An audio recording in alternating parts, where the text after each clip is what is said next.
നമ്മുടെ വീട്ടിലെ കുറച്ച് പഴയ വേസ്റ്റൊക്കെ കാർഡ്ബോർഡ് പെട്ടികളും അങ്ങനത്തെ സാധനങ്ങളൊക്കെ നമ്മുടെ വണ്ടി കൊണ്ടുപോയി കളയാൻ വേണ്ടിയിട്ടാണ്.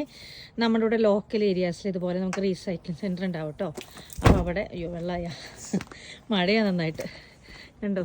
നമ്മുടെ അവിടുത്തെ മരങ്ങളൊക്കെ കുറേയൊക്കെ പിടിച്ച കേട്ടോ. അപ്പോൾ നമ്മുടെ എല്ലാ ഏരിയാസിലും ഇതുപോലെ ലോക്കൽ റീസൈക്ലിംഗ് സെൻറ്റർ ഉണ്ടാവും. ഇപ്പോൾ നമ്മുടെ ഇവിടെ കൗണ്ടി കൗൺസിലിൻ്റെ സിവിക് അമ്യൂണിറ്റി സെൻറ്റേഴ്സ് എന്നാണ് പറയുന്നത്. ലിമർക്ക് കൗണ്ടിൽ തന്നെ പല സ്ഥലത്തുണ്ട് കേട്ടോ. നമ്മുടെ വീടിൽ നിന്ന് ഒരു 5 മിനിറ്റ് ദൂരമുണ്ട്. അപ്പോൾ ഒരു വണ്ടി കയറ്റണമെങ്കിൽ അവിടെ 7 യൂറോ ആണ്, 7 യൂറോക്കാണ് ഈ വണ്ടി കയറണം. അപ്പോൾ ഈ വണ്ടിയിലുള്ള വേസ്റ്റൊക്കെ നമുക്ക് അവിടെ കൊണ്ടുപോയി കളയും. റീസൈക്ലിംഗ് വേസ്റ്റാണ്. അവരുടെ സൈറ്റിൽ ലിസ്റ്റൊക്കെ കൊടുത്തിട്ടുണ്ട് എന്തൊക്കെ കൊണ്ടുപോകാൻ എന്തൊക്കെ കൊണ്ടുപോകാൻ പാടില്ല എന്നത്. അപ്പോൾ നമുക്ക് അത്യാവശ്യം ഹാൻഡി ആട്ടോ. നമുക്ക് പെട്ടെന്ന് കുറേ സാധനങ്ങൾ കളയണം, നമുക്ക് സ്കിപ്പൊന്നും വിളിക്കാനുള്ള സമയമോ അല്ലെങ്കിൽ അതിനുള്ള പൈസ ഇല്ലാത്ത സമയത്ത് ഇങ്ങനെ പറ്റുന്നുണ്ടെങ്കിൽ നമുക്കിങ്ങനെ. അപ്പോൾ നമുക്ക് വീട് പണിയുടെ ഭാഗമായിട്ട് കുറേ ടൈല് കൊണ്ടുവന്ന ബോക്സും പെയിൻറ്റിങ്ങിൻ്റെ കണ്ടെയ്നേഴ്സും അങ്ങനെ കുറേ സാധനങ്ങളുണ്ട്. അപ്പോൾ അതൊക്കെ കൊണ്ട് നമ്മൾ നമ്മുടെ ഇവിടുത്തെ ലിമർക്കിൽ അമ്യൂണിറ്റി സെൻറ്ററിൽ കൊണ്ടുപോയി കളയാണേ.